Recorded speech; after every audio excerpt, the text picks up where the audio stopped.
Imagine this. You're sitting in a small apartment. The dim light flickers, and an unpaid phone bill sits on the table. Outside, the streets of America shine brightly. Luxury cars rush past. Starbucks is full of people sipping lattes. And you ask yourself, why do some people live so comfortably while I'm barely surviving paycheck to paycheck? The truth is, the power of money doesn't lie in how much you earn, but in how you use it. Mike, a 32-year-old office worker in New York, once believed that as long as he had a stable job, life would be secure. He worked diligently from 9 a.m. to 6 p.m., earning $4,500 a month. But after paying $2,000 for rent, $700 in credit card debt, and the rest on food and shopping, his bank account was almost empty.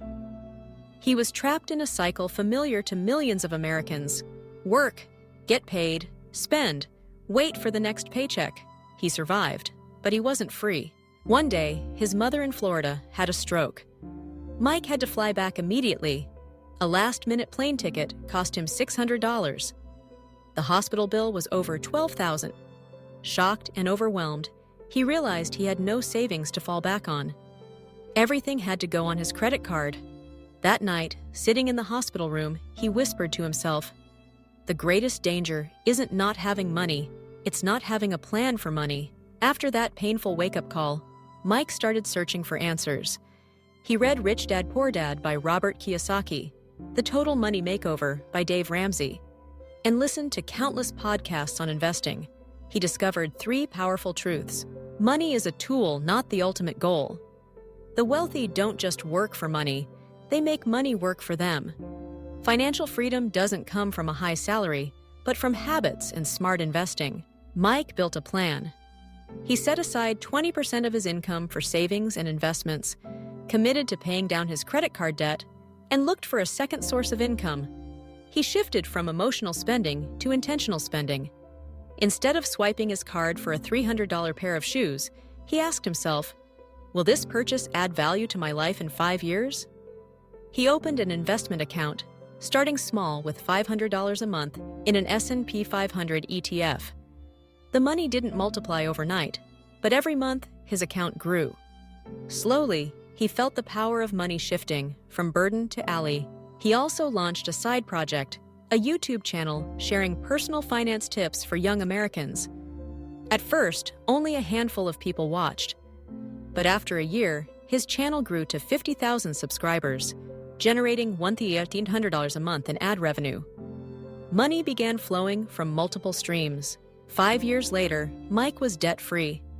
He had $80,000 invested and a steady stream of passive income. He wasn't a billionaire, but when his mother needed surgery again, he could write a $10,000 check without trembling.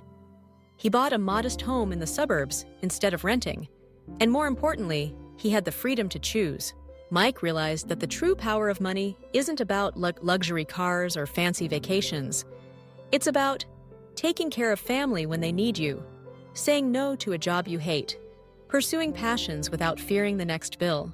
Money is not everything, but without money, you're limited in almost everything. It's like oxygen in modern life. You only realize its power when you're gasping for it. Mike changed his life not by earning millions, but by changing the way he thought about and used money.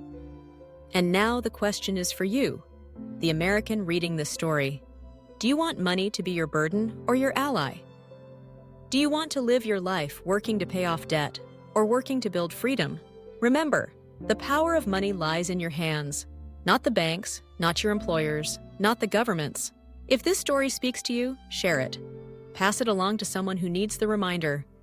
And if you believe in spreading the mindset of financial freedom, hit like and subscribe so we can continue building a community that chooses growth, not debt, freedom, not fear. Because your financial story begins not with the money you earn, but with the way you think.